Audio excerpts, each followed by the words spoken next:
Hello, happy Dhanteras. Phone क्यों नहीं उठा रहे थे? मैं कब से तुम्हें कॉल ट्राई कर रही हूँ। समझा करो, मैं फंसा हुआ हूँ यहाँ पर। बकवास बंद करो। कब आ रहे हो? देखो, आज मेरे घर पे भाई लोग आए हुए हैं। अगर तुम नहीं आ रहे हो तो मैं आ जाऊँ? नहीं, देखो देखो, तुम ऐसा मत करो। मैं मना क्यों कर रहे हो? चले जाओ ना। वो अविनाश का फोन था। क्या? एड्रेस है 7/14 रजौरी गार्डन। प्लीज जल्दी आ जाइए। आप कौन? Hello hello hello.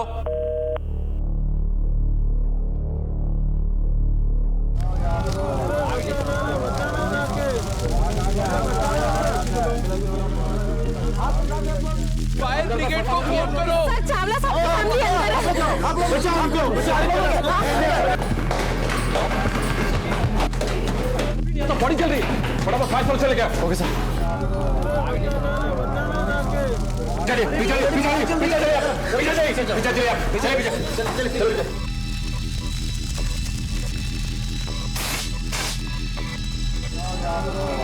हटे हटे प्लीज।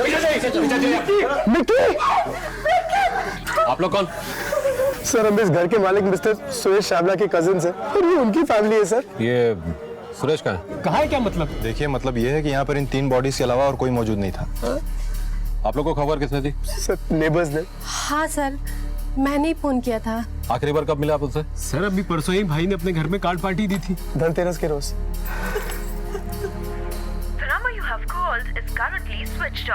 सर सुरेश भाई का फोन भी स्विच ऑफ आ रहा है। सर लड़की चिल्ला रहा है। बच्ची को फौरन हॉस्पिटल भेजो। सर केवल पटाखों में आग लगने की वजह से ये 3 लोग। नहीं, ये कोई एक्सीडेंट नहीं लगता है। सारी बॉडी आजू बाजू सलीके से रखी हुई है। ना कोई स्ट्रगल, ना किसी झगड़े के कोई निशान मिले हैं। और फायर सॉल्यूशन भी नीचे रखा हुआ है। और सबसे बड़ी बात, घर का मालिक सुरेश चावला घर से गायब है। हाँ सर। यहाँ सिर्फ आग ही नहीं लगी है, और भी बहुत कुछ हुआ है।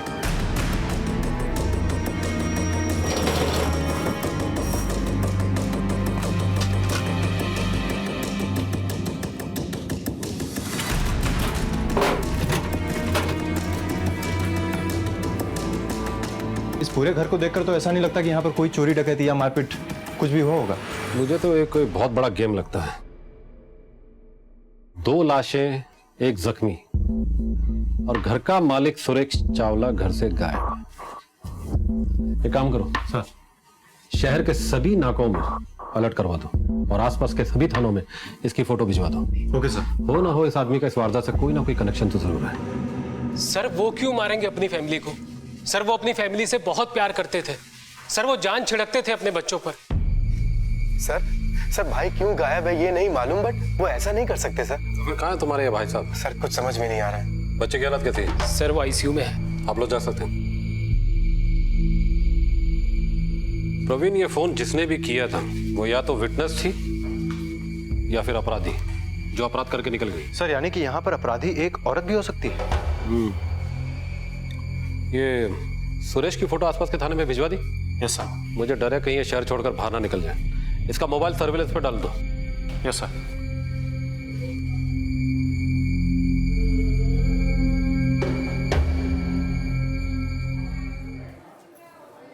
सुरेश के बारे में कुछ पता चला? अभी तक तो नहीं सर। अब तो ये बच्ची ही हमें कुछ बता सकती है। सर। चलो सुनिए, बच्चे की तबीयत कैसी है अभी? सर अभी तक होश नहीं है। सर आपके लिए फोन है। मेरे लिए? हाँ sir. Hello sir, Suresh Chawla का एक औरत के साथ टांका भिड़ा हुआ था और उसी की वजह से ये सब कुछ हुआ है। चित्रा निगम। आप कौन बोल रहे हैं? सर बहुत पुरानी आशिकी थी दोनों में। चित्रा निगम। आपको कैसे मालूम? दुनिया जानती है। उसके जो 2 कजन ब्रदर है ना, आप उनसे जाकर पूछ लीजिए, उन्हें सब कुछ पता है। आप कौन बोल रहे हैं? हेलो। ओके।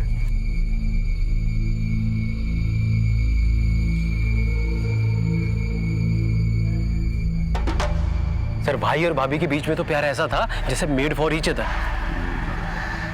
कोई और भी था इस मेड फॉर ईच अदर में? चित्रा निगम, नाम सुना है कभी? सुना है ना सर। सर, भाई और भाभी के बीच में उसकी वजह से बहुत अनबन थी। चित्रा मेरी से दोस्त है और कुछ नहीं। तो जो नहीं है ना वो भी कर लो। Just shut up. You shut up, बेशरम कहीं के। नहीं, माइंड योर लैंग्वेज। तुम अपनी हरकतें जारी रखो और मैं अपनी लैंग्वेज माइंड करूं। एक काम करो सुरेश, तुम उसको लेकर निकलो और हम सबको जहर दे दो। दिमाग खराब हो गया है तुम्हारा। अरे अरविंद, पर सर, घर की बात अगर घर में रह जाए ना तो ही घर की इज्जत बनी रहती है। इज्जत के चलते 2 हत्याएं हो चुकी है। कुछ और भी है बताने को जो छुपा रहे हो? बाद में पता चला तो। सर नहीं सर, बाकी उनकी पर्सनल लाइफ में क्या चल रहा था ये हमें नहीं मालूम है सर। ये चित्रा निगम कहाँ रहती है, कुछ मालूम है?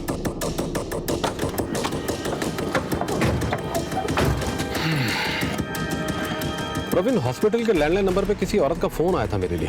अपनी मोबाइल सर्विलेंस यूनिट को अलर्ट करो। ये औरत फोन दोबारा जरूर करेगी, मेरे, तुम्हारे या थाने के नंबर पे। खेल रही है हमसे, इसके खेल को खत्म करना होगा। सर, सुरेश साहब को फैमिली से बहुत प्यार था, वो ये सब नहीं कर सकते। बाकी अफेयर तो। चित्रा निगम? जी सर, यहाँ पे कई बार आई भी है। रहती कहाँ? सर ये पास में 3/93 राजन नगर। क्या बात है? सर वो पोस्टमार्टम रिपोर्ट आ चुकी है। पोस्टमार्टम की रिपोर्ट के मुताबिक चूहे मारने की दवा मिठाई में मिलाई गई। तो सर फिर ये आग क्यों लगाई गई? हत्या को छुपाने के लिए? नहीं प्रवीण, पोस्टमार्टम की रिपोर्ट में रेड पॉइजनिंग की बात तो निकलनी थी। छुपाने से क्या फायदा होता? आग लगाने का कारण तो कोई और ही है। कौन सा कारण सर? ये तो चित्रा को ही मालूम है। सुरेश का किसी से नाजायज रिश्ता था और इस रिश्ते की वजह से घर में तनाव था, विवाद था। और फिर जो दिवाली की रात हादसा उनके घर पर हुआ, उसका इस विवाद से, इस तनाव से ताल्लुक हो, यह असंभव नहीं था। इस विवाद के दूसरे सिरे पर थी चित्रा निगम नाम की एक महिला। क्या परिवार को अपने रास्ते से हटाकर अपने रिश्ते को कायम रखने का मकसद था इनका? पुलिस चित्रा से पूछताछ करने के लिए उसके घर जा पहुंची, लेकिन फोन पर पुलिस को खबर करने वाली ये गुमनाम औरत कौन थी? चित्रा निगम दीदी जी घर पे नहीं है साहब। कहाँ गई? मालूम नहीं कब तक आएंगी? साहब, अभी घंटा भर पहले ही गई हैं। अच्छा, उनका नंबर दो। जी साहब।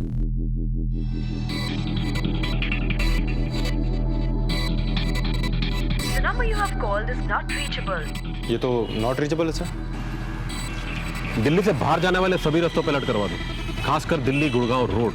और इसके मोबाइल को सर्विलेंस में डालो और इसकी फोटो आसपास के सभी थानों में सर्कुलेट करवा दो। Okay sir.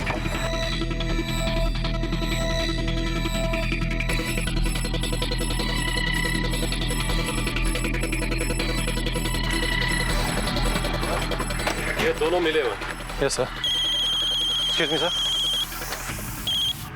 हाँ बोल। अच्छा, उसे यहाँ लेकर आ जा। सर, हमारे लोगों ने दिल्ली गुड़गांव टोल नाके पर एक काली गाड़ी पकड़ी है। उस गाड़ी में चित्रा निगम भी थी। चित्रा जी कहाँ जा रही थी आप? गुड़गांव सेक्टर 22 फार्म हाउस है मेरा वहाँ। गुड़गांव सेक्टर 22। ये सुरेश चावला और आप अक्सर जाते रहते हैं ना गुड़गांव सेक्टर 22? नहीं तो। आपके और सुरेश चावला के बीच? हम दोस्त हैं। दोस्त या फिर? आप ये सवाल मुझसे क्यों कर रहे हैं? आप सुरेश से क्यों नहीं पूछ लेते? क्यों? आपको मालूम नहीं कि सुरेश लापता है? दिवाली की रात से उसकी बीवी और बच्चे की हत्या के बाद से वो गायब है और उसकी एक बेटी इस वक्त हॉस्पिटल में है जो जिंदगी और मौत के बीच में झूल रही है। और हमें ये शक है कि ये काम सुरेश चावला का ही है। What are you saying? Suresh तो अपनी फैमिली से बहुत प्यार करता था, सुन चुका हूं। अच्छा, आप आखिरी बार सुरेश चावला से कब मिली थी? बहुत दिन पहले, शायद 1 महीना। हमें भी पता चला कि आपकी वजह से सुरेश चावला और उसकी बीवी के बीच में कुछ तनाव चल रहा था। मतलब आप कहना क्या चाहते हैं इंस्पेक्टर साहब? मैंने और सुरेश ने मिलकर ये सब, क्या सबूत है आपके पास? सबूत भी मिल जाएगा चित्रा जी, अभी आप जा सकते हैं।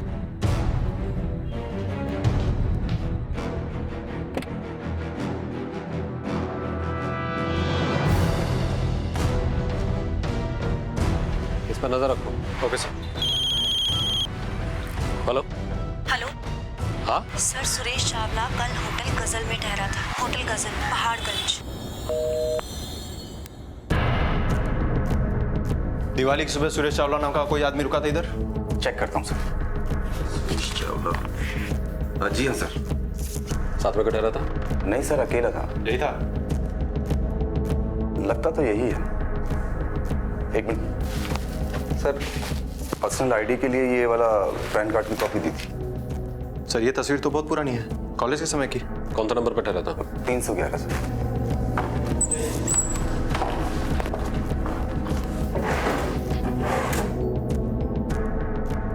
सर बाथरूम में शर्ट मिला। ये उसी की छूट गई हुई सर। छूट गई है? जानबूझकर छोड़कर चला गया? पता नहीं सर। चंद घंटों के लिए कमरा लिया और छोड़कर चला गया। गुड़गांव की कोई खबर निकली? मैं पता करता हूँ सर। चित्रा पे विजिलेंस बढ़वा दो, मुझे शक है खेल में दोनों शामिल हैं। एक बार फिर एक अनजान औरत पुलिस को सुराग देती है। सुराग लगभग सच ही साबित होता है और तहकीकात का सिलसिला आगे निकल जाता है। हर सबूत सुरेश की तरफ इशारा कर रहा है और चित्रा को इस केस में लिपटा हुआ बता रहा है। सुरेश अब तक लापता है और अगर इस उलझे हुए जाल का कोई पहलू सामने है तो वो है चित्रा निगम। हालांकि एक बात इस केस में बड़ी रहस्यमय है, इस गुमनाम महिला खबरी का अपना क्या मकसद है।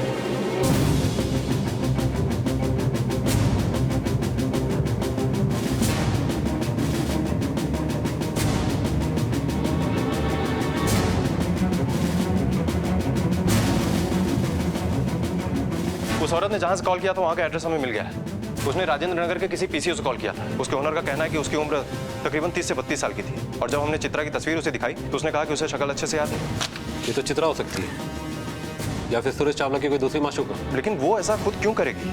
जानबूझकर सुरेश चावला का भेद खोल रही है, हो सकता बदला ले रही हो। लेकिन सर ये भी तो हो सकता है ना कि चित्रा का इस केस से कोई लेना देना ना हो। Hello, okay. नहीं प्रवीण, चित्रा इस केस में पूरी तरह डूबी हुई है। सुरेश चावला का फोन एक्टिव हो गया, उसका लोकेशन भी मिल गया। चलो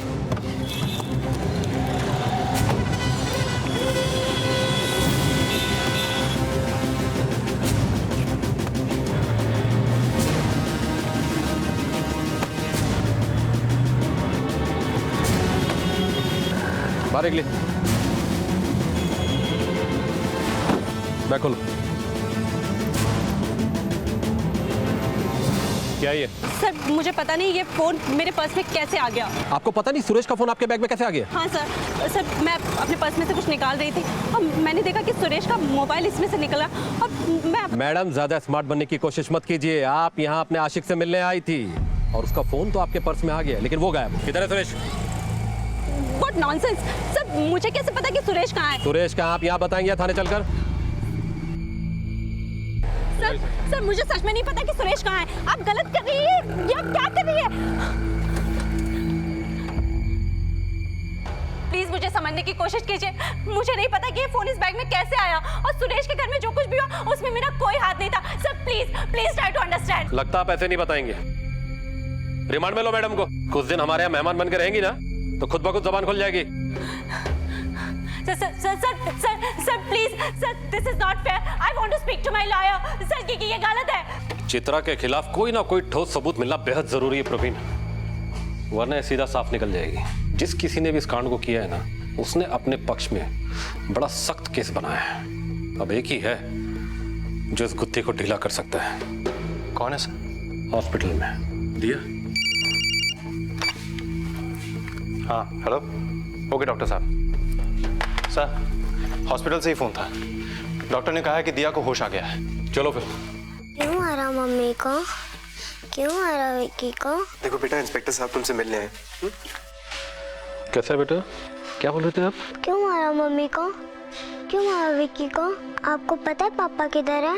बेटा हम पता लगाने की कोशिश कर रहे हैं, लेकिन अगर कुछ बातें आप हमें बताएंगी ना तो पापा का पता लगाना हमारे लिए और भी आसान हो जाएगा। चलिए बताइए, दिवाली की रात क्या हुआ था? रूबी आंटी मुझे गेट पे छोड़ के गई थी। बाय। मम्मा, पापा।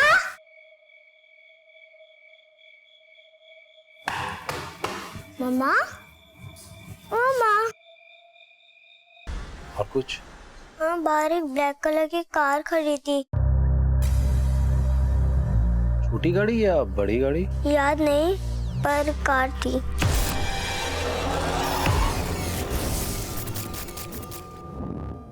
सिक्योरिटी टाइट रखो और हर पल की खबर रखना, क्योंकि बच्ची का बचना कातिल के लिए सही नहीं है। Okay sir. काली गाड़ी चित्रा निगम, ये औरत हमें उलझा रही है, थोड़ी बातचीत करनी पड़ेगी इससे। अगर नहीं बोलोगी ना तो दूंगी एक चमाट। बता दीजिए मैडम, बता दीजिए, वरना हमारी लेडी कॉप बहुत खतरनाक है। मैं आई थी उस दिन सुरेश के घर और मैंने ही कॉल किया था। कॉल आपने किया था? ये आपने पहले क्यों नहीं बताया? और वहां से भागी क्यों? उस दिन घर में आग लगी देखकर मेरी हिम्मत टूट गई। मैं वो नहीं देख सकती थी। I got scared and I left from there. ये फिल्मी लाइनें यहाँ थाने में नहीं चलने वाली मैडम। जो सच था मैंने बता दिया आपको। अब यकीन करना नहीं करना आपका काम है। सच का तो पता नहीं हमें मैडम, लेकिन पुलिस के मन में आपने अपने खिलाफ शक जरूर बढ़ा लिया। सुरेश के साथ आपका रिश्ता, उसका मोबाइल फोन आपके बैग में मिलना और इस वारदात की एकमात्र गवाह ने यह बताया कि उस रात घर के बाहर एक काली गाड़ी खड़ी थी। पूरे दिल्ली शहर में सिर्फ मेरे पास ही काली गाड़ी है क्या? यकीनन, लेकिन उस रात आप सुरेश के घर गई थी। हाँ, मैं गई थी, पर मैं उससे मिली नहीं थी। लगता है मैडम से सच नहीं बोला जा रहा है। अच्छे से मेहमान नवाजी करो इनकी। इस औरत ने पिछले 2 महीने में जिस जिसको कॉल किया है और जिस जिसने इसके फोन पे कॉल किया है, मुझे सबके रिकॉर्ड चाहिए। Okay sir. सर, दिया आज हॉस्पिटल से डिस्चार्ज हो गई है। अच्छा, हेलो, क्या? ठीक है। क्या हुआ सर? दिया के पापा मिल गए। चलो सर, ये बॉडी करोल बाग पुलिस को रिच के जंगलों में मिली। सबूतों की कड़ियां एक एक कर बिखरने लगी थी। चित्रा ने सुरेश के साथ मिलकर इस वारदात को अंजाम दिया था, ये बात अब बेबुनियाद लगने लगी थी। परिवार के 2 नहीं बल्कि 3 सदस्य हत्या का शिकार हुए थे। कोशिश तो चारों को मारने की थी, लेकिन दिया बच गई। गुमनाम औरत की हर बात गलत लगने लगी, लेकिन कौन था जो पुलिस को भटकाने की कोशिश कर रहा था और क्यों? प्रवीण, ये चित्रा को रिलीज कर दो। जी सर। सुरेश जिंदा है, होटल में चेक इन किया है, चित्रा के साथ इन्वॉल्व है। कोई तो है जो हमें गुमराह करने की कोशिश कर रहा है। शायद वो औरत जो रह रह के हमें कॉल कर रही है। सर, हमारी पीसीओ मोबाइल सर्विलांस यूनिट उसके अगले कॉल का इंतजार कर रही है। इस बार उसको धर दबोचेंगे सर। अब शायद उस औरत का कॉल नहीं आएगा, क्योंकि ये विटनेस नहीं बल्कि अपराधी है और दूसरों के बारे में हम लोगों को गुमराह कर रही है। सर, सुरेश चावला की पोस्टमार्टम रिपोर्ट। सुरेश की पोस्टमार्टम रिपोर्ट के मुताबिक उसकी मौत की वजह आगजनी नहीं बल्कि रेड पॉइजनिंग है। हत्या 4 दिन पहले हुई, मतलब दिवाली की रात। जिसने उन लोगों को मारा उसने इसको भी मारा। इसकी बॉडी को लेकर चला गया और ब्लेम प्लांट किया चित्रा पर। ये जो कोई भी हमें गुमराह करने की कोशिश कर रहा है, यही कातिल है। अब तो ये बिल्कुल साफ है सर, ये औरत बहुत ही शातिर है। मुझे लगता है कोई और भी है जो इस केस में शामिल है। मत भूलो, उस रात गजल होटल में एक आदमी ने चेक इन किया और उससे पहले ही सुरेश की हत्या हो चुकी थी। हत्या सुरेश ने नहीं, मतलब ये औरत अकेली नहीं है, कोई तो है जो इसके साथ है। आप बिल्कुल सही कह रहे हैं। अच्छा, ये काली गाड़ी वाली बात ये दिया ने बताई थी ना? हाँ सर, दिया नहीं बताई थी। चित्रा आग लगने के बाद आई थी और दिया ने काली गाड़ी को पहले देखा था। कहीं ये काली गाड़ी दूसरी तो नहीं? इसके बारे में शायद दिया ही बता पाए, लेकिन इस वक्त तो उसके घर में मातम पसरा होगा सर। पापा छोड़ो मुझे, पापा लगे वापस करना। दिया बेटा, बेटा रुको। दिया कौन मेरा लॉकेट? वापस नहीं, कौन मेरा लॉकेट? मेरा लॉकेट कौन? मेरा लॉकेट, मेरा लॉकेट कौन है? बेटा, कौन सा लॉकेट की बात कर रही हो बेटा? जिसमें हम सबका फोटो था, जो पापा ने मुझे गिफ्ट किया था। कहाँ रखा था बेटा वो लॉकेट? कोई इधर ही रखा था, मम्मी के गहने भी गायब है। अरे बेटा, वो लॉकेट यही कहीं होगा। अभी देखो, इतने सारे पैसे गहने वगैरह हैं ना। बहुत सारा था। और भी गहने थे? ठीक है बेटा, वो लॉकेट ना हम तुझे कहीं से मिला के देंगे। हाँ, शाबाश बेटा। लेकिन सर, लॉकर तो हमने वारदात वाले दिन भी देखा था। हाँ, लेकिन हमें क्या पता था कि लॉकर में माल कितना है? हमें लगा जितना मिला उतना ही होगा। हाँ सर, कोई बड़ी सफाई से माल लेकर निकल गया। कातिल हत्या करने के बाद माल लेकर चला गया, लेकिन थोड़ा छोड़ गया हमें गुमराह करने के लिए। कोई तो है इस केस में जो सबूत और गवाहों के साथ चाल चल रहा है, कानूनी तफ्तीश को अपने मन मुताबिक घुमाने की कोशिश कर रहा है। लेकिन अब उस पर मुसीबत आने वाली है, क्योंकि जाने अनजाने दिया ने जो बयान दिया है कि लॉकर में माल था उतना नहीं जितना अब है। प्रवीण, ये कातिल जो कोई भी है इस परिवार को अच्छी तरह से जानता था, उनके रिश्तों को समझता था और इनके अंदर की खबर रखता था। तभी तो कभी हमारे सामने चित्रा, कभी सुरेश की लाश और कभी उसका मोबाइल फोन रख देता है। सर, कहीं आपका इशारा सुरेश के परिवार वालों की तरफ तो नहीं है? सर वो दोनों एक नंबर के कमीने हैं और यहाँ तक कि अरविंद ने तो कई बिजनेस भी शुरू किए, लेकिन वो किसी में भी सफल नहीं हुआ। फिर सुरेश भाई से हर बार पैसे लेने के लिए आ जाता था। यहाँ तक कि अरविंद जी का अभी भी घर सुरेश भाई के पास गिरवी है। और विनीत? सर वो तो ज्यादा चुप रहता था, लेकिन अंदर से एक नंबर का बदमाश था वो। सर कभी काम करता है, कभी काम नहीं करता है। हर बार सुरेश भाई से पैसे लेने के लिए आ जाता है। सर अभी वही 2 हफ्ते पहले दोनों में बहुत झगड़ा हुआ साहब। बस भाई, बहुत हो गई उधारखोरी, अब तो तुम अपना देख लो, समझे? सुरेश भाई, बोल तो रहा हूँ लौटा दूंगा। पिछले 5 साल से कह रहा है तू लौटा दूंगा, आज तक एक अठन्नी नहीं लौटाई तूने मुझे। अगले हफ्ते मेरे पैसे आ रहे हैं, अभी 10,000 दे दो, मैं आपको लौटा दूंगा पक्का। देख मेरे क्लाइंट आने वाले हैं, मेरा दिमाग मत खराब कर, मुझे उनसे बहुत जरूरी बात करनी है। सुरेश भाई खुश नहीं थे दोनों भाइयों से, लेकिन बड़े भाई का फर्ज निभा रहे थे। सुरेश चावला तुम्हारा काफी क्लोज था, उसने कभी अपने घर, अपने कजिन के बारे में चर्चा नहीं की तुमसे? की थी, विनीत और अरविंद के बारे में। उन्होंने मुझे बताया था कि वो दोनों उन पर पूरी तरह से डिपेंडेंट थे। सुरेश काफी परेशान रहते थे आए दिन उनकी डिमांड्स को लेकर।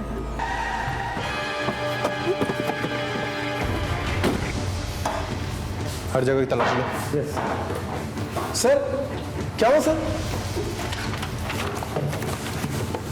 सर क्या ढूंढ रहे हैं आप? बताता 1 मिनट रुको। ये सब क्या हो रहा है विनीत? ये सब क्या हो रहा है? सर बात क्या, आप क्या ढूंढ क्या रहे हैं आप? मिलेगा तो बता देंगे। देखो, अगर कुछ छुपा के रखा है तो सच सच बता दो, नहीं तो इस केस में जेल की हवा खानी पड़ सकती है तुम दोनों भाइयों को। सर ये देखिए क्या मिला। क्या? क्या ये? सर ये क्या ये सब?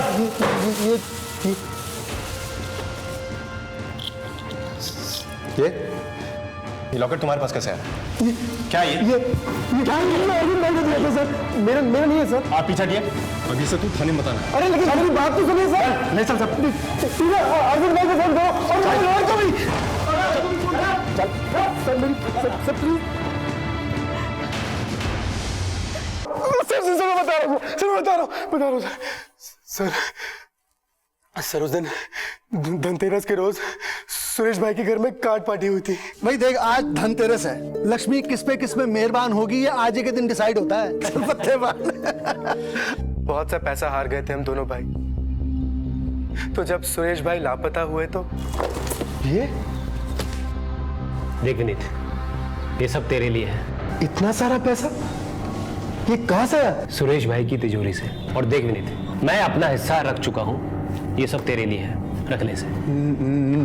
नहीं अरविंद भाई, ये सही नहीं है। ये पैसा तो हम हार चुके थे ना। देख विनीत, धनतेरस के रोज जुए में हम पैसा हारे थे।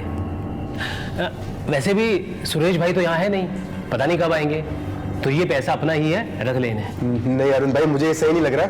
इन पैसों पर हमारा कोई हक नहीं बनता है। यार तू हरीशचंद्र की जैसी बातें मत कर। जो मैं कह रहा हूं ना कि हमारा पैसा है और ये तेरे हिस्से का है, इसे रख और चल यहां से। और वैसे भी देख, हम हारे तो सिर्फ पैसा थे, लेकिन अब पैसे के साथ जेवर भी है। चल इन्हें रख और चल यहां से। सर मैंने उसको पैसे दिए मेरे घर में। नहीं सर झूठ बोल रहा है सर विनीत। सर कमीने ने भाई का मर्डर करके सारे पैसे उड़ा लिए और कहता है कि मैंने उसको दिए। सर आप तो मेरे घर आए थे ना सर, मेरे घर से कुछ मिला आपको? कुछ भी मिला सर? सर इन दोनों भाइयों में से कोई एक तो है जो इस मर्डर में शामिल था। दोनों के पास मोटिव भी है, सहूलियत भी है, दोनों घर के भी हैं और अपने भी। लेकिन इन दोनों में असली कातिल कौन है, इसका भेद तो उस काली गाड़ी में छुपा है। काली गाड़ी? अब ये पता करो कि दोनों में से वो काली गाड़ी किसके पास है। लेकिन साहब, हमने जब रेड मारी थी तो विनीत के घर हमें एक बाइक मिली थी। आप यहाँ क्या देख रहे हो? अरविंद भैया के घर जाके देखो, एक नहीं 2 गाड़ियां हैं उनके पास। और अरविंद के घर एक कार। वो काली गाड़ी इतनी भी जल्दी सामने आने वाली नहीं है प्रवीण। एक दूसरे से गले मिलने में कभी कभी नजरों से नजरें नहीं मिलती, आंखों में बसी नफरत नहीं दिखती। और शायद ऐसा ही कुछ हुआ सुरेश चावला और उसके परिवार के साथ। विनीत सुरेश का अपना था, तमाम खुदगर्जियों के बावजूद भी सुरेश ने विनीत के साथ अपना रिश्ता कायम रखा था। लेकिन क्या सिला दिया विनीत ने सुरेश को इसका? विनीत के घर से पैसे मिले, अरविंद ने विनीत को पैसे दिए, विनीत ने भाई को मारा। ये सारी बातें विनीत के जुर्म को साबित कर रही थी। आपके पास तो 2 गाड़ियां थी ना? जी सर, वो बेच दी हमने। बेच दिए? कब? वो धनतेरस के रोज। अच्छा, जिस गाड़ी को आपने बेचा उसका रंग क्या था? वाइट। अपने सोर्सेज से पता करो कि अरविंद ने गाड़ी किसको बेची। Okay sir. चलो। यही गाड़ी है? हाँ साहब, यही गाड़ी है। कब खरीदी? सर बात तो 1 महीने पहले से चल रही थी, लेकिन वो दिवाली के सुबह ही देके गया। वो अरविंद चावला नाम है उसका। सर इसका मतलब ये है कि ये अरविंद की बीवी झूठ बोल रही थी हमसे। वो सच बोलेगी इसकी मुझे उम्मीद भी नहीं थी। एक काम करो, आसपास के सभी गैरेज वालों में पता करो किसी ने व्हाइट गाड़ी को ब्लैक कलर की है। Okay sir.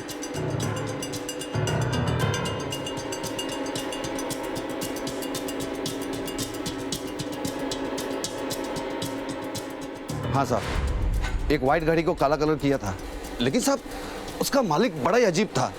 क्यों क्या साहब, दिवाली के अगले दिन आया और मुझे बोलने लगा कि फिर से ये ब्लैक गाड़ी को वाइट कर दो। पूछा क्यों, तो बोलने लगा कि काला कलर मेरी बीवी को पसंद नहीं आया।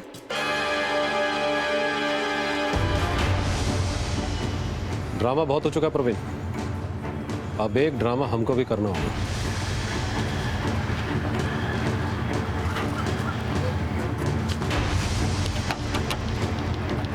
ये तेरी व्हाइट कार काली हुई, बाद में फिर व्हाइट हो गई। हाँ? इधर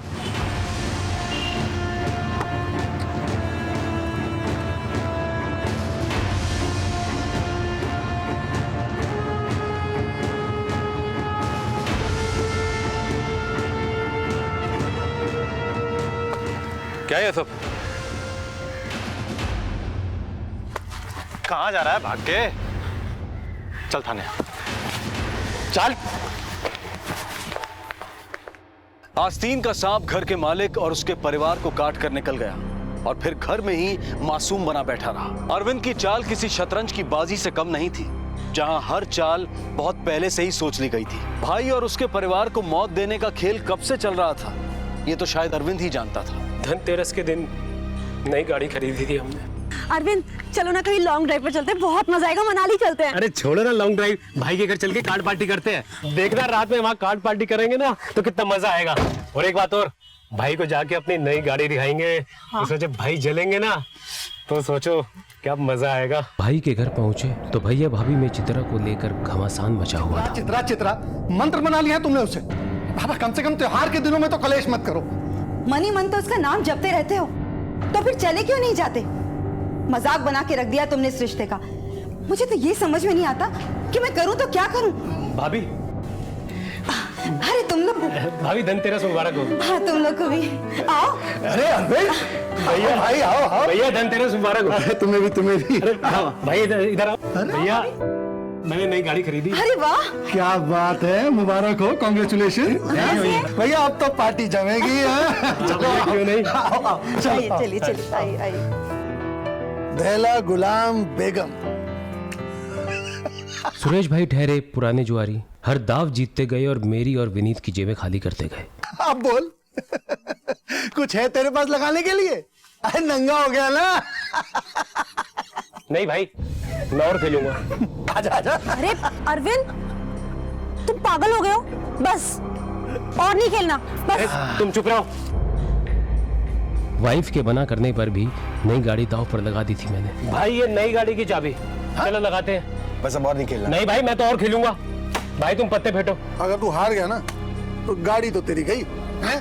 कार्ड पार्टी खत्म हो चुकी थी, पर नई गाड़ी छोड़ते जान निकल रही थी मेरी। सुरेश भाई से रिक्वेस्ट की, प्लीज भाई मेरी गाड़ी लौटा दो, पर उन्होंने साफ मना कर दिया। नहीं भाई ने कर लेके जा। भाई प्लीज भाई वो गाड़ी दे दो ना भाई, आज ही नई गाड़ी खरीदी है और भाई इसको भी बहुत स्ट्रेस हो रहा है। अरे तो तूने मुझसे पूछ के खेला था क्या? भाई मेरी बात तो सुनो भाई। क्या है भाई? वो सब हंसी मजाक में हो गया था, पहले से मकान के कागज आपके पास गिरवी पड़े हैं। भाई ये कार तो मैंने ईएमआई पे खरीदी है। तूने मुझसे पूछ के लगाई थी क्या? उसने तो बड़ा करके बोल रहा था पत्ते फेंटो, अब हार गया तो जा, मैं विनीत घर लेके जा भाई इसको। भाई गाड़ी जल्दी लो भाई। जा ना तू भाई, रिलैक्स रिलैक्स भाई, चलो चलो। हाँ सर, मैं अरविंद और उसकी पत्नी को उनके घर छोड़कर आया। दोनों अंदर से बिल्कुल सड़ रहे थे, पर कोई कुछ बोल नहीं रहा था। उसके बाद क्या हुआ मुझे नहीं मालूम सर। सर विनीत आया था हमको हमारे घर में छोड़ने। सर शिखा बहुत अपसेट थी, कोस रही थी भाई को। कितना मना किया था मैंने तुम्हें, मत खेलो मत खेलो मत खेलो, लेकिन तुम्हारा भाई है ना, एक नंबर का जल्लाद है। उसकी वजह से आज हम सड़क पर आ गए, कुछ भी नहीं रहा हमारे पास। बस पहले मकान गया, अब गाड़ी। बहुत दिन से जो सोच रहा था ना, अब वो करने का वक्त आ गया है। आपकी गाड़ी का पूरा काम कर दिया है। गाड़ी को ऐसे कलर किया है ना कि कोई बोल ही नहीं सकता कि पुरानी गाड़ी है। ऐसा लगेगा कि अभी अभी शोरूम से आई है। देखिए कैसी चकाचक लग रही है। ये लीजिए, खुद ही चेक कर लीजिए। Thank you so much. Arvind, ये गाड़ी पर ब्लैक पेंट क्यों कराया? डार्लिंग, कोई और भी है जिसकी गाड़ी का रंग ब्लैक है। सुरेश भाई की अपनी ही है। और वैसे भी हमें बलि के लिए बकरा तो चाहिए ना। बस तुम देखती जाओ।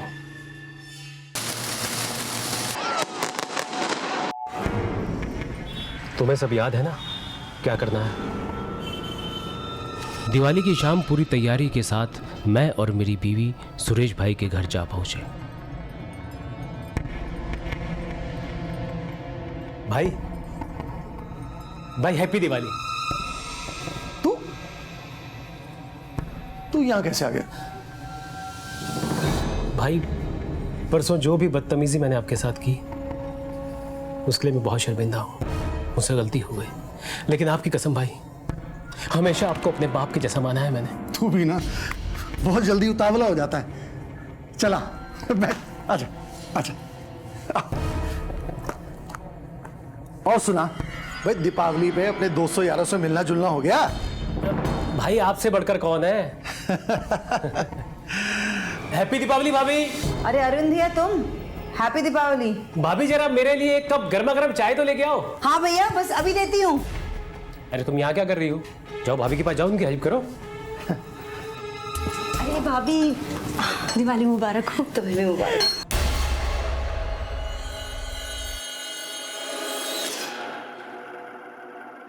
देख, मेरे दिल में तेरे लिए कोई भी मैल नहीं है, समझा? भाई मैं आपकी बात तब मानूंगा जब मेरे हाथ से ना आप ये मिठाई खाओगे। इसमें कौन सी बड़ी बात है, ले खिला। भाभी देखो, मैं आपके लिए मिठाई लाया हूँ, आपको मेरे हाथ से खानी पड़ेगी। भाभी वो उस दिन जो कुछ भी हुआ ना, उसलिए मैं बहुत शर्मिंदा हूँ। ये सब तो चलता रहता है। नहीं भाभी, अगली बार से ऐसा कुछ भी नहीं होगा, ये मैं आपसे वादा करता हूँ। कोई बात नहीं भैया, सब ठीक हो जाएगा।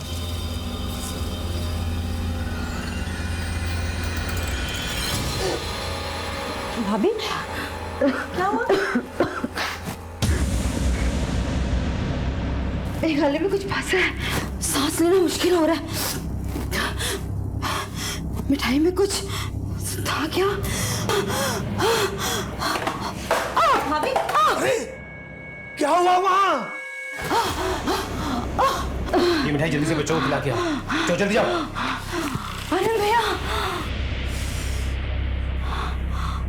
अरविंद, तूने मिठाई में क्या मिलाया?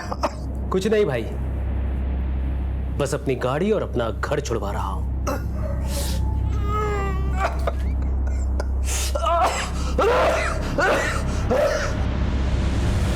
अरे मैंने मिक्की को तो मिठाई खिला दी, लेकिन वो दिया कहाँ है? तुम एक काम करो, मिक्की को लेके छत पे चलो, मैं उसको लेके आता हूँ। जल्दी जाओ। ठीक है। मामा, मामा, मामा, पापा।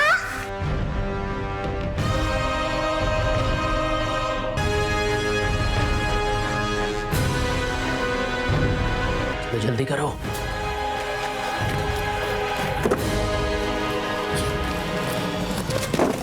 अरे रुको, बस बहुत हुआ, थोड़ा सा वहां पे रहने दो। रुको, बंद तो करो।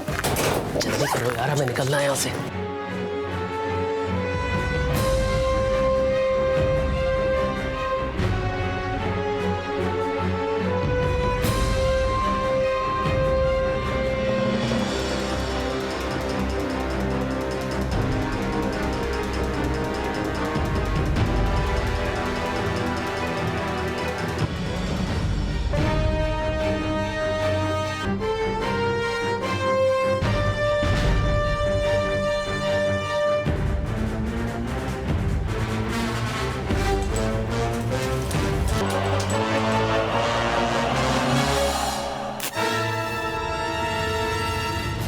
सुरेश भाई की लाश हमने पेट्रोल से जला डाली।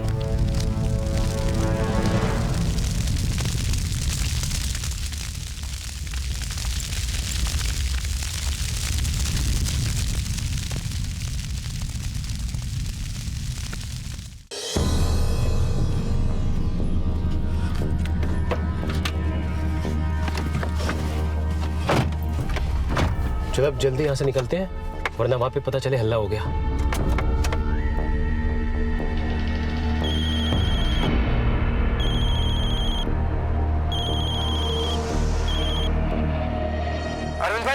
अरविंद भाई कहाँ हो आप? जल्दी से सुरेश भाई के घर पहुंचो, कांड हो गया अरविंद भाई। हाँ विनीत, ओके ओके ओके, हम जल्दी वहां पहुंच रहे हैं। लगता है वहां पे सबको पता चल गया।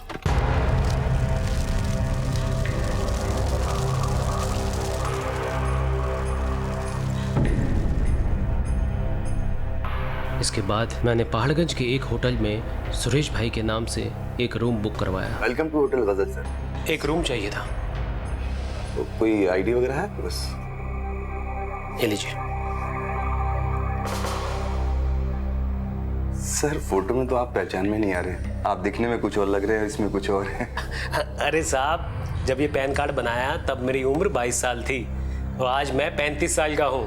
तो साहब इतने सालों में फेस में कुछ तो फर्क आएगा ना। कोई और आईडी नहीं है आपके पास? अरे साहब आप चिंता मत कीजिए, आप रूम बुक कीजिए, मेरे आईडी है ये। चलिए ठीक है, मैं भरता हूँ।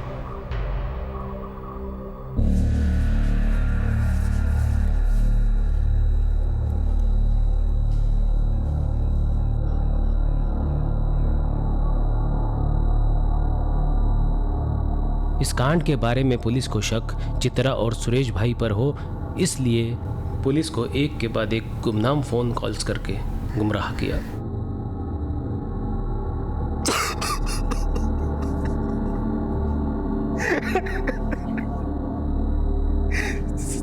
सर विनीत सच कह रहा था, उसको जेवर और पैसे मैंने ही दिए थे।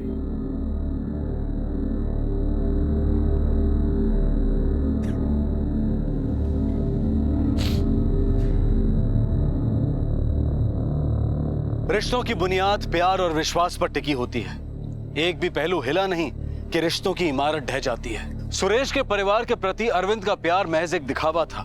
उसकी ईर्ष्या और नफरत का पैमाना भर चुका था। सुरेश ने अरविंद की आंखों में अपने लिए पनपती नफरत को शायद कभी नहीं पहचाना और नतीजा उसे अपने और अपने परिवार के जीवन से हाथ धोना पड़ा। अरविंद और उसकी पत्नी को आईपीसी की धारा 302 के तहत हत्या के लिए आजीवन कारावास की सजा सुनाई गई है। इस दिवाली अपना और अपने परिवार का ख्याल रखें और सुरक्षित रहें। आपसे फिर मुलाकात होगी अगले एपिसोड में और खुलासा करेंगे एक और जुर्म का।